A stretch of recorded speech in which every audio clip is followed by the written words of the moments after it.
And G20 Focus, a show here on SABC News, which will air this evening, is, of course, on its second most important episode, I would say, right? Thulasizwe Simelane shows us now to tell us what he's looking at this evening. Thulas, big show for you today. What's the focus? Yeah, absolutely, Oliver. And I was just listening with fascination to your conversation there with Zama. And it really is the business end of our build-up to the G20 Leaders Summit as a channel, as a broadcaster, the SABC being the host broadcaster of the G20 Leaders Summit. So what we will do tonight is basically highlight that we are at the business end of the build-up to the Leaders Summit by hosting the South Africa G20 Sherpa.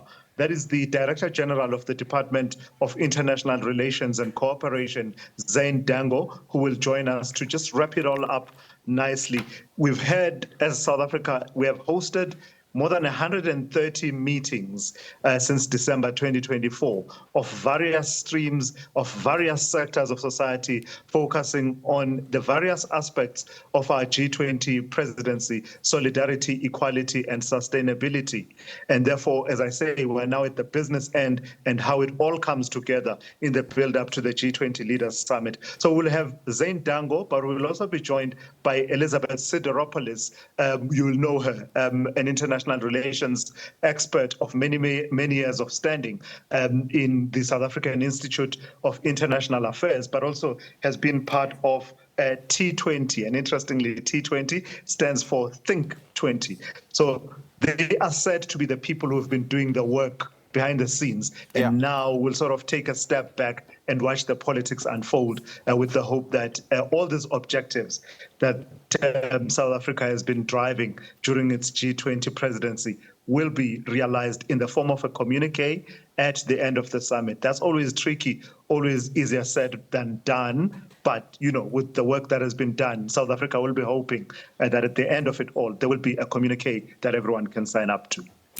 Do we have a sense yet of how many of the working streams were able to pass through declarations that had been voted in by all host countries? I know one or two departments and work streams, unfortunately, had dissenting votes there. Of course, the education work stream had a dissenting vote from Argentina, for instance, on a very minor issue. And then, of course, these are the sort of complications of the G20 negotiations, deliberations that we don't always keep track of. But do we have a consolidated view of all of it now, given that all the work streams should be completed by now?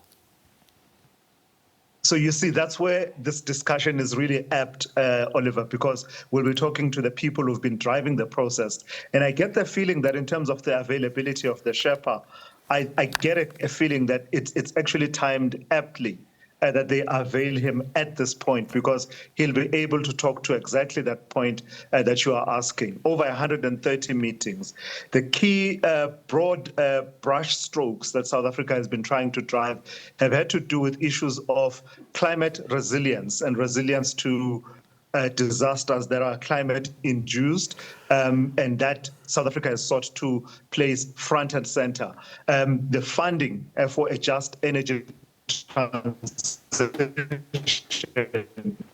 Oh, Thulas, seems like we've lost.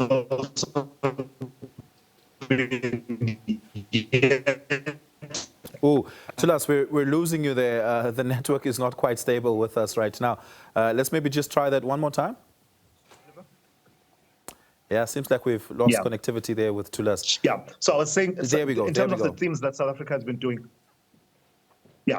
So in terms of the themes, Oliver, with all of those 130 meetings that have occurred over the past year of South Africa's presidency, much of it has to do with the themes of responding to the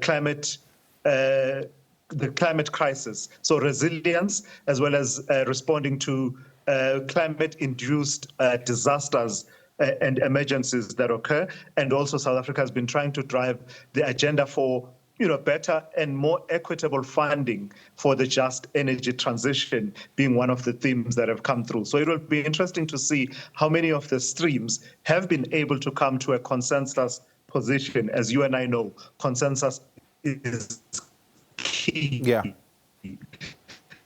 in its work. Yeah, so we were beginning to lose you there once again. But Thulas, thanks a lot. Really do appreciate it. G20 Focus this evening at 8:30 until 9:30 this evening. Join Thulasizwe Simelane there to get a sense from Zain Dangor, the Sherpa, directly as to what some of the hurdles were and some of the victories have been in putting together the G20.